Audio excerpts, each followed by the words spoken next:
Graça e paz, amados irmãos, em Cristo Jesus. Tudo bem com você? Nosso desejo é que tudo vá bem com você e com as pessoas que você ama. Eu sou pastor Ronaldo, de nossa congregação presbiteriana, sou pastor dela, Monte Moriá. Amorosamente, sempre tenho dito isto, né? Amorosamente a chamamos de Igreja Presbiteriana Monte Moriá. Estamos situado a Avenida Pasteur, 631, Carlito Pamplona.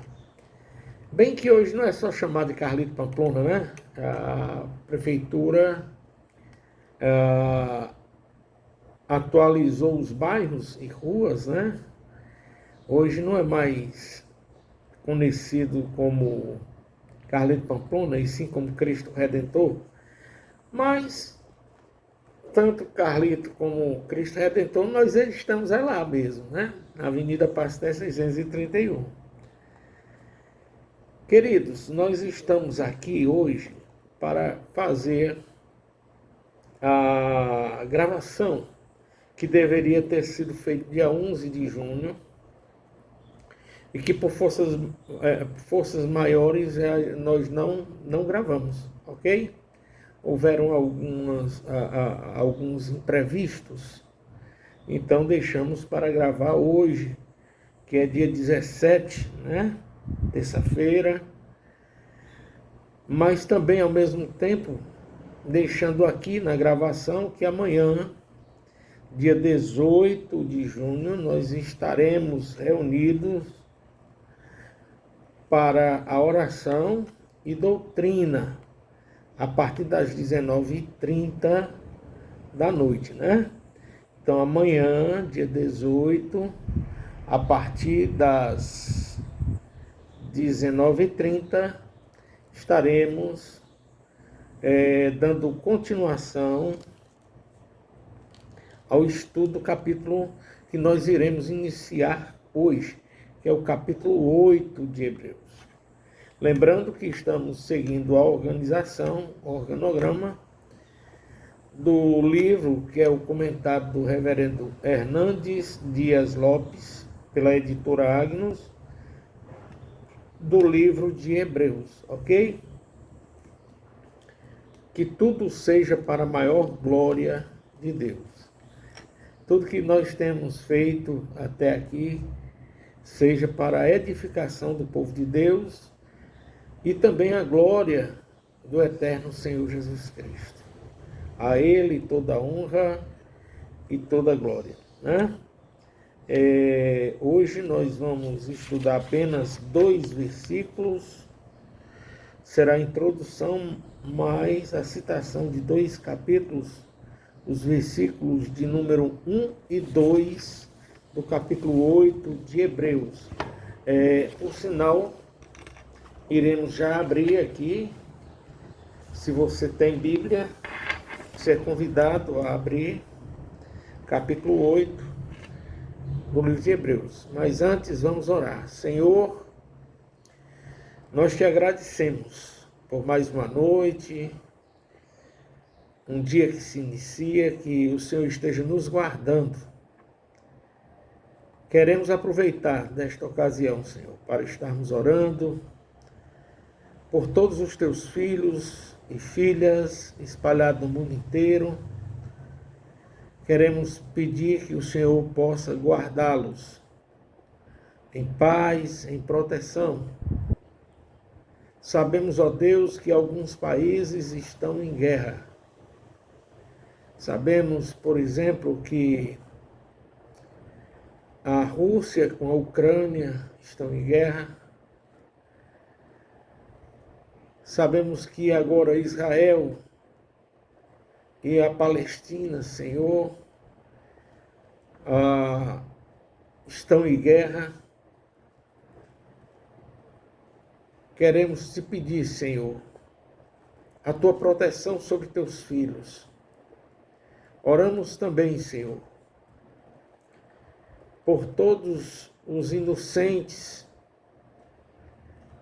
que muitas vezes o ódio, a malícia, pelo poder, tem imposto a morte sobre os mesmos. Oramos por eles, que o Senhor possa guardá-los, protegê-los em paz, de todos os países, que o Senhor possa guardar todos os teus filhos e filhas.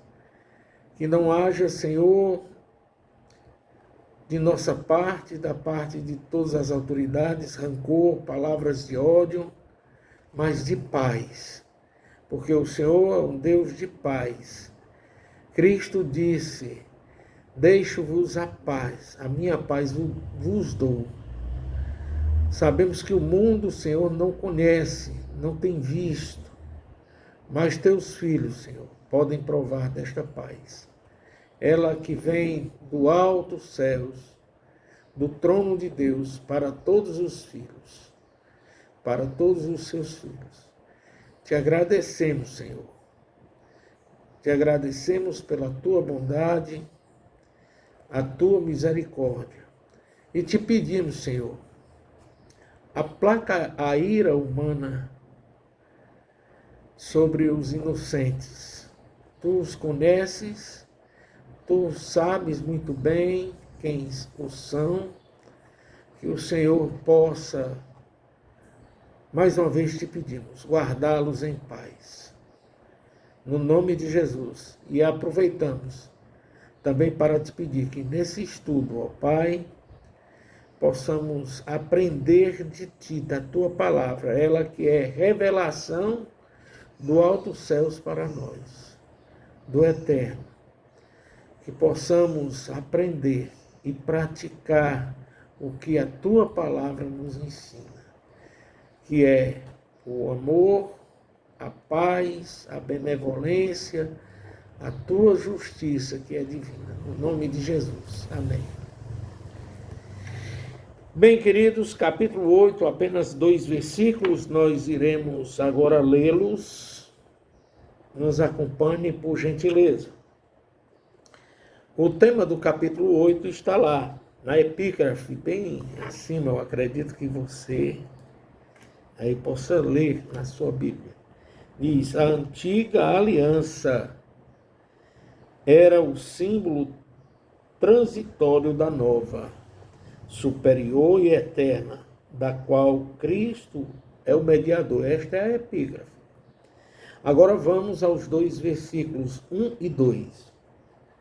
Ora, o essencial das coisas que temos dito é que possuímos tal sumo sacerdote que se assentou à destra do trono da majestade nos céus, como ministro do santuário e do verdadeiro tabernáculo que o Senhor erigiu, não o homem. Até aqui são apenas os 2 versículos. Vamos aos ao nosso estudo, né? Ao nosso estudo. Capítulo 8, a introdução do capítulo 8, já que é o comentário de Hebreus feito pelo pastor Hernandes Dias Lopes, diz assim: o ministério superior e a nova aliança.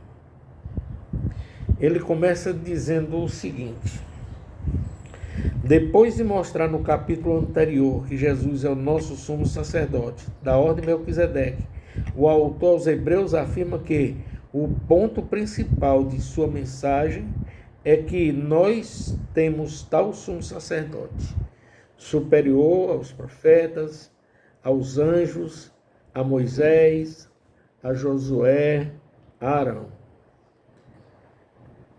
Ele traz o seguinte comentário de Raymond Brown. De acordo com Raymond Brown, o presente capítulo trata da pessoa exaltada de Cristo, seu eterno ministério e sua presente obra, ou seja, quem ele é, o que ele faz e como ele serve. Turbon diz que nos capítulos 5 a 7 de Hebreus, vemos que Cristo, como sumo sacerdote, era em Hebreus, capítulo 8, 1 e capítulo 10, verso 18, nós não lemos, mas iremos ler agora, tá certo? Para não nos perdermos no comentário, capítulo 10, 8, 1 nós já lemos, né? Agora o 10, versos 18, vai dizer assim: onde há remissão destes, já não há oferta pelo pecado. Né? Onde há remissão destes, já não há ofertas pelo pecado.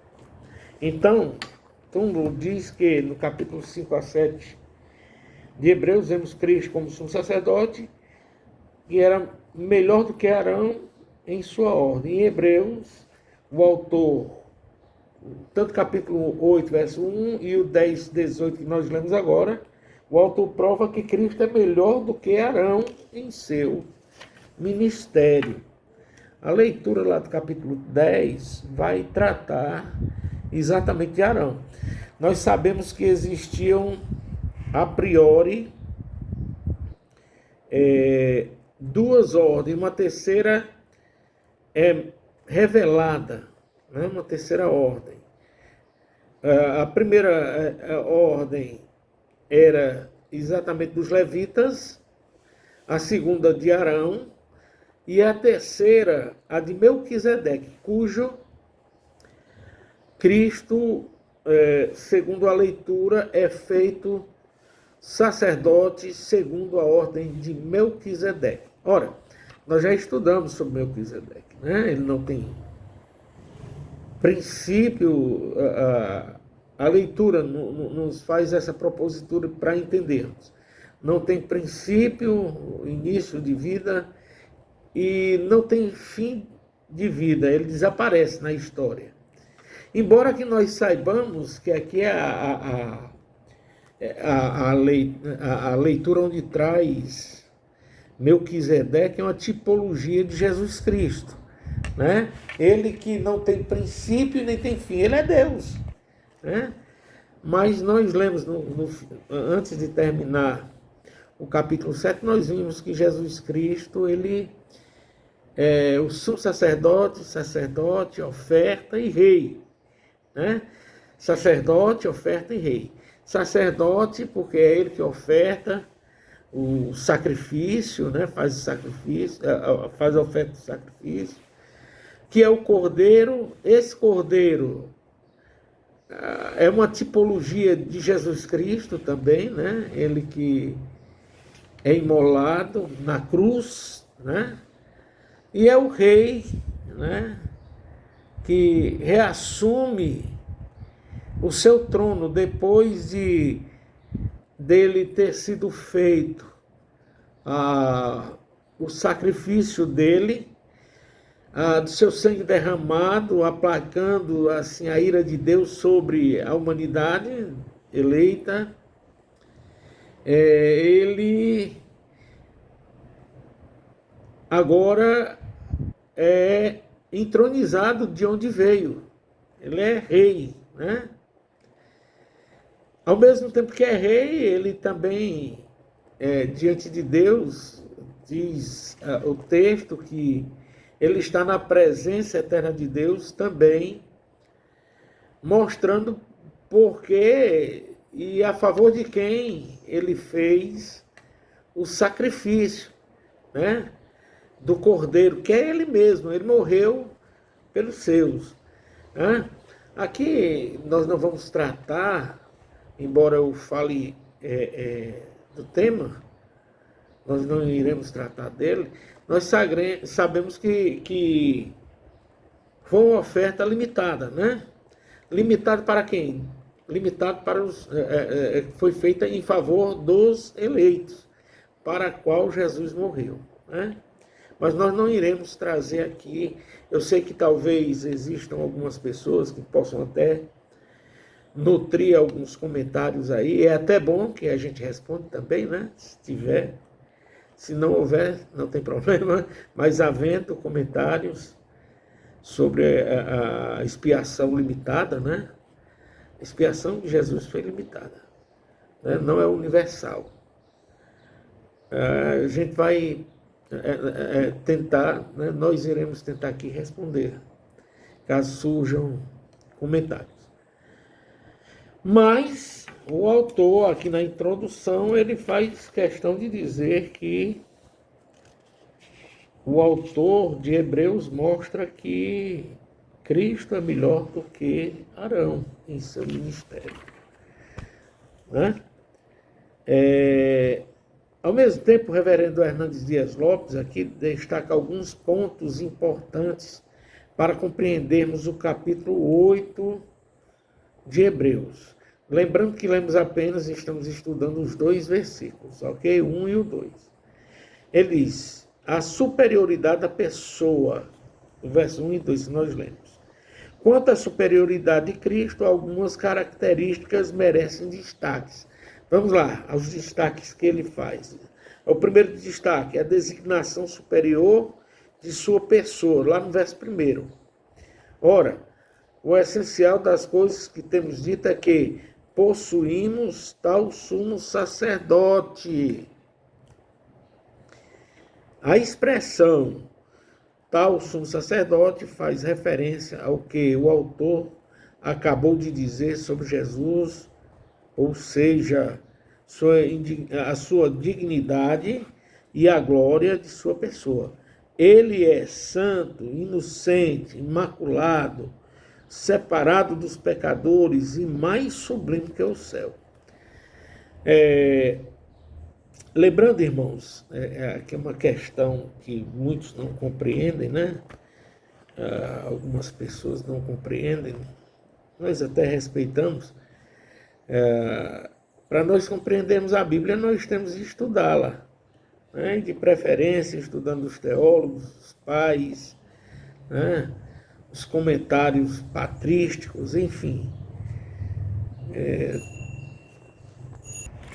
Como eu dizia, então, para muitos eles não entendem, né? O que Jesus, de fato, ele fez, sendo em si santo, inocente, né? Imaculado e separado dos pecadores, e mais sublime que os céus. Para esta oferta deste cordeiro, o cordeiro teria de ter estas características de santo, separado, né? Inocente, sem culpa do pecado, imaculado, sem influência do pecado original, de nenhum tipo de pecado, nenhuma ruga, e separado para o propósito da oferta, né? Do sacrifício. E Cristo em si, ele tinha todas essas características, né, nele. Somente ele poderia fazer a oferta. E aqui nós questionamos, né, até eu não vou entrar no mérito da questão, mas não posso deixar de dizer, né? Por exemplo, existem igrejas por aí que têm seus dogmas, né? O dogma da Imaculada Conceição. Enquanto que a própria igreja do Oriente, as primeiras, eu não digo as uniatas, que foram igrejas que, com o passar do tempo, surgiram, né? Foram rachas da igreja lá no Oriente, né? Nos concílios, pós-concílios, e que passaram a ter seus dogmas, né? E que, por influência da igreja latina, né? Por sinal, né? Passaram a ter esse dogma, enquanto que as igrejas originais, as basilares, né? As igrejas tidas como ortodoxas, né? Cristãs, Não falo da ortodoxia judaica, né? Estou falando da ortodoxia cristã, também não ortodoxia protestante nossa, né? Estou falando das igrejas basilares. Tem a Maria como também uma pessoa que herdou o pecado original. E a beleza da encarnação de Jesus está aí, em não herdar o pecado original, né? Para juntou todas estas qualidades nele, mesmo tendo se encarnado no ventre da bendita Virgem Maria, né? Que ela mesma foi cantor, né? A minha alma engrandece o Senhor, ela mesma falou. Minha alma engrandece o Senhor, meu espírito se alegra em Deus, meu Salvador. Ou seja, ela tinha consciência de quem ela era e do que ela possuía como ser humano, né? O pecado original. Então, a beleza da encarnação de Jesus está aí. Os pais da igreja, né? Da igreja do Oriente, né? São Basílio, né? Santo Efrem, ou Efraim, o Sírio, né? Por mais que acabe enaltecendo a humildade de Maria, reconhece que ela era uma herdeira de Adão e Eva, né? Do pecado original. Mas nós não vamos explorar esse tema aqui, podemos até um dia separarmos um momento para falarmos, né, nossa posição enquanto também igreja reformada, né, sobre esse tema que eu noto que tem a sua relevância, mas não é tão relevante quanto a Jesus, né, quanto a história de Jesus, a encarnação de Jesus, o que ele veio fazer, o seu plano salvífico, né? Embora ela também, com os outros, estejam nessa história toda, né? Que nos é contada através das escrituras sagradas e até mesmo daquela tradição que muitos guardam, né? Oral. Não aquelas criadoras de coisas, mas aquelas que foram passadas e que de fato não desabona em nada as escrituras sagradas. Há um dito por aí, né, no meio nosso evangélico, protestante, reformado, né, que nós dizemos assim, né, que a tradição oral, né, se ela não desclassifica ou se ela não está em choque com as escrituras sagradas, nada contra, né? Porém, ela não é tão essencial quanto as escrituras sagradas, porque a própria Bíblia diz que nela contém tudo que é para a nossa salvação. É a própria Bíblia que fala, né? Nela contém tudo que é necessário para a nossa salvação. Bom, então continuando. Os sacerdotes da ordem levítica eram homens imperfeitos, realizando sacrifícios imperfeitos em favor de homens imperfeitos. Mas Jesus, nosso sumo sacerdote, é perfeito, ofereceu um sacrifício perfeito a fim de aperfeiçoar para sempre homens imperfeitos. Uma outra característica, né, a segunda característica que diz aqui, ainda lá no versículo 1, diz assim, olha, do capítulo 8 de Hebreus: a dignidade superior de sua posição, que se assentou à destra do trono da majestade nos céus. Vamos ao comentário. Diz assim: na ordem levítica, um sacerdote não podia exercer a realeza, nem o rei podia assumir o papel de sacerdote, altar e trono.